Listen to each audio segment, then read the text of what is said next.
All right, so today we will begin learning about the areas of trapezoids. There are two common formulas that can be used to determine the area of a trapezoid.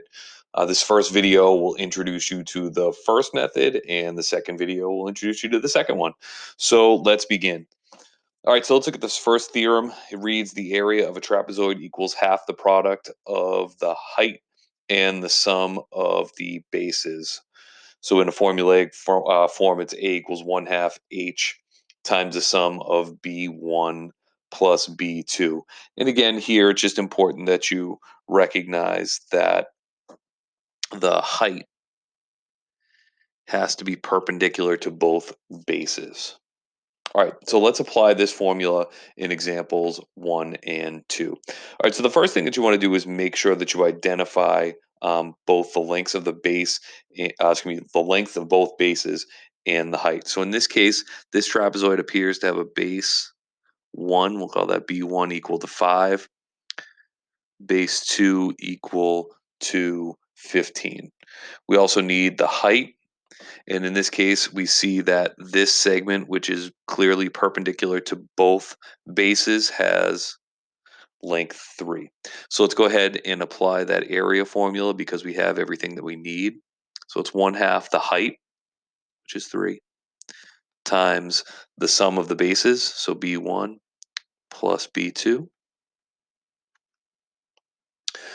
So when we simplify this down, we should get that this equals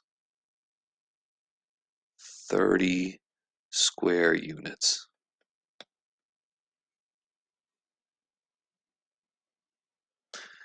And that's the first one.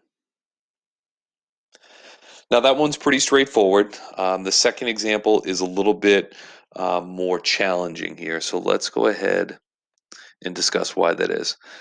So in this particular case, we know first off, let's talk about what we do know. We know that base 1 has a length of 11. But the issue is we don't know what the height is just yet. And we don't know exactly what the length of base 2 is because we're kind of missing a piece of it. We're missing this piece right here. All right. But luckily, if we take a look, and I'm going to highlight this for you in red, this triangle that I'm highlighting in red is a 30, 60, 90 triangle. We know that the hypotenuse of that 30, 60, 90 triangle is equal to 8. So x is the short leg of that 30, 60, 90 triangle.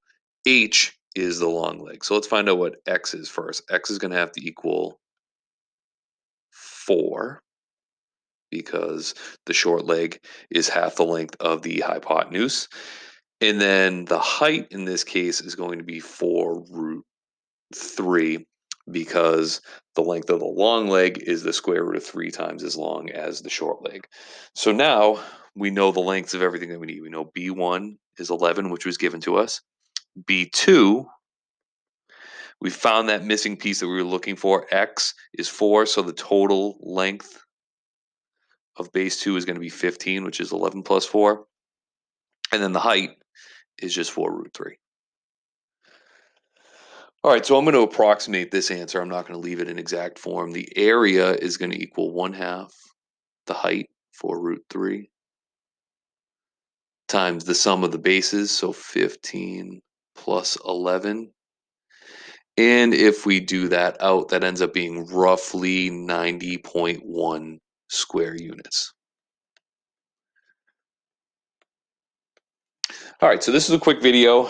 The next video, the reason why I'm cutting this one short is the next video takes a little bit more explanation, so I didn't want to try to cram this into one video. So we'll have another video that is going to be a little bit longer than this one. I hope this was helpful, and we will see you in the next video.